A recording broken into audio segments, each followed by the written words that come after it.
Well, first I would like to start off by saying thanks to everybody for coming and participating and supporting me and continuing my education. I appreciate it. So since I started in childcare, usually when I tell people what I do, I get various responses. Some of them are compliments, such as, I could never do what you do. You must have a lot of patience to do what you do. What kind of age group, what type of age group do you work with? I've gotten a compliment before. Someone said, yeah, you kind of have a face that seems like kids would like you. You just have a face, which is all nice to hear. I've also gotten other responses, such as, so you're a babysitter.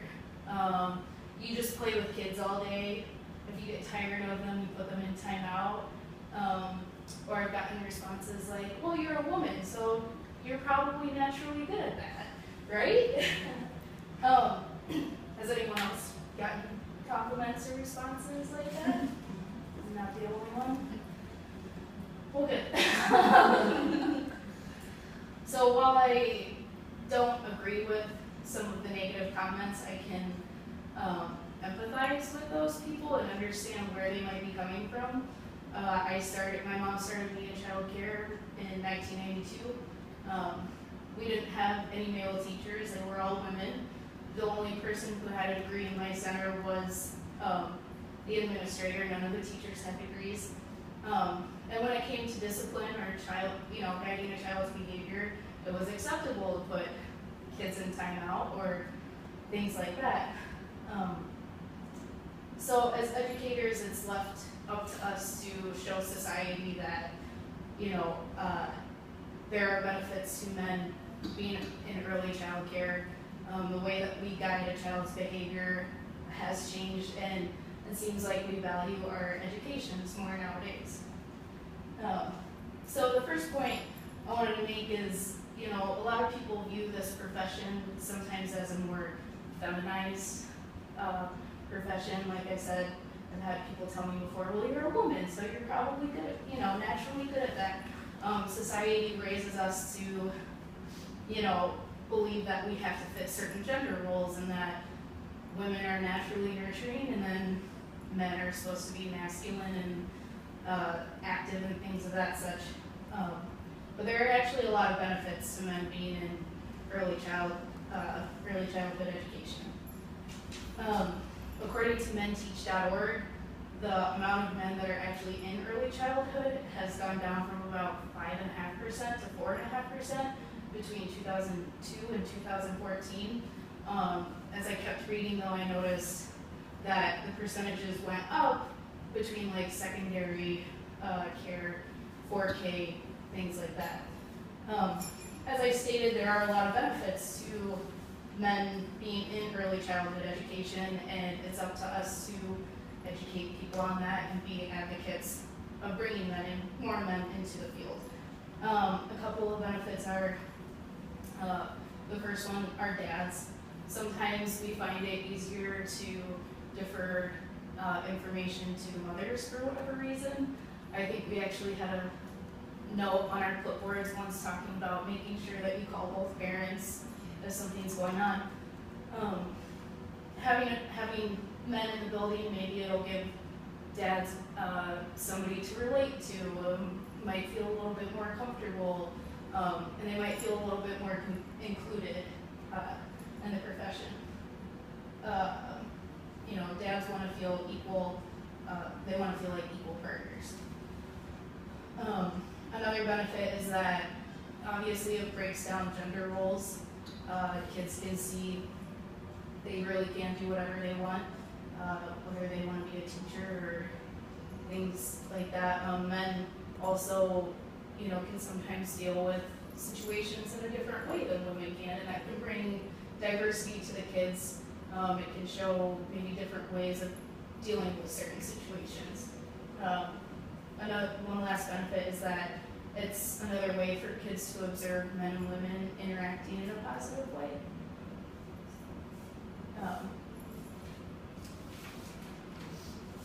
My second topic that I wanted to cover is the way that we guide children in their behavior. I remember, I have a vivid memory of being in childcare and I was throwing a tantrum for whatever reason, just might have been bored or something. And I remember my teacher grabbing me and restraining me with her arms and her legs, and also trying to talk over me, which didn't really get either of us anywhere. I think it got me more upset and she got more upset as well. So that was dealing with a temper tantrum in the 90s. Now there are actually articles such as dealing with toddler temper tantrums in childhood that actually list out, you know, tips for you on how to deal with a temper tantrum. One of the tips being to stay calm. We lead the children with example. If they see you being calm, they might react the same way. The next tip was to make sure that you pause first, think for about 30 seconds of what you want to do or what you might want to say. Another tip is try to distract the child. I work with the young kids. They're about 12 to 20 months old, so we do a lot of distracting. Also, sometimes we remove the kids from a situation. Sometimes, like with my age group, you have kids that might be like sympathy criers. So when they see one child crying or upset, it makes multiple children cry and become upset, which can lead to a little bit of chaos. The next thing, it said after removing from the situation, if anything, just ignore the child, obviously make sure that they're still safe, but just give them their space. Then the next, you would hold the child and then comfort and reassure the child that you disapprove of that type of behavior, but show them how to deal with their anger in other situations. Show them a healthy way of dealing with their anger. So another thing going along with guiding a child's behavior is, like NAC guidelines and talking about open door statements, telling the child what they can do instead of telling the child what they can't do.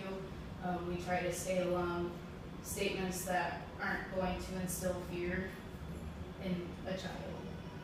Does anybody want to give an example? Say two kids are fighting over a toy maybe, or how would you correct the child, as opposed to, just taking the toy and putting both kids in timeout, say. Let's see if we can find another one. Great. Let's see if we can find another one. Or what if a child is climbing on a shelf? Great. Or you telling can climb on you can the climb balance when we're beam. outside. Yeah. So we have an abundance of information that we didn't have 25 years ago, and one of the main reasons that we have this information is because we're more educated now, and because of education. So I started working in childcare about 4 years ago. In October of 2012, I started in a center where I didn't need any education. My director approached me, asked maybe if I was going to think about, pursuing it, and I just kind of slept it off. So I moved to Madison in August of 2013, where I started in an in-home daycare, and I was given my course books, which needed to be completed in order to be a lead teacher there, and as I was told, they needed to be completed to be a lead teacher in a couple of other centers. And so my director and I were on our way to the park one day, and she told me, there are a lot of people who you can teach and you can make them read a book, but they just have a natural ability. You can teach them all they want, but if they're not naturally good with a child, none of that's going to matter. And I was like, oh, well, that's cool, because she's validating me procrastinating on getting my education. So I totally agreed with that. I decided in-home care was not for me, so I moved on to another center where I continued doing my books, decided to start doing a nanny job, and then I eventually ended up here at MBCC. I was aware that in order to be a lead teacher, you had to go to school, it was just pushing it off and pushing it off. I talked to Miss Elizabeth one day and just made a comment of, well, I won't get a bachelor's until I'm 30, And she said, well, yeah, you'll be 30 with a bachelor's degree. And I was like, well, that makes sense, okay. You'd be 30 anyway. Right. Right. Originally 49. Right. So that got the wheels spinning a little bit, and then I got, offered the position, and that was in the beginning of July, and was told, okay, get enrolled in school, and school started in the middle of August, so I got things rolling and got involved in school, and it's one of the best things that I've decided to do. After moving here, I realized really quickly that my natural ability was only going to get me so far. There were plenty of centers that I had interviewed at who, they liked me and they liked my personality, but I was lacking the education. So Wisconsin has its own regulations as to doing your course books and being a lead teacher. Then depending on centers and their accreditation, I believe you said 50% of the staff have to have degrees for NAC. And there also has to be progress that's shown. So after working here, I knew that centers must have their own educational requirements. So I actually called around to a few different centers just to ask what their requirements were. A lot of the responses I got were they only accept lead teachers with associates, bachelors. A place even said they have a couple of people that work there who have master's degrees. The one center I talked to most said she had been open for 10 years. And once she started requiring more education, obviously she paid people more, but she noticed that the turnover rate started going down. So, as someone who's been in childcare for quite a few years now, I can honestly say this is probably the most high quality center that I've worked in so far. You can tell that between the staff and the administration, everybody just has the best interests of the children. So the three main things I just want you guys to take away from this are that promoting men to come into this profession will only benefit the parents, but most importantly, the children. And pat yourselves on the back for the fact that we do a really good job at guiding our children's behavior as opposed to 25 years ago. And we also value our educations a lot more. The educational requirements are a lot more intense. So at the end of the day, it's our responsibility to do everything in our power to lay a foundation that is going to create motivated and respectful and just kind future members of society.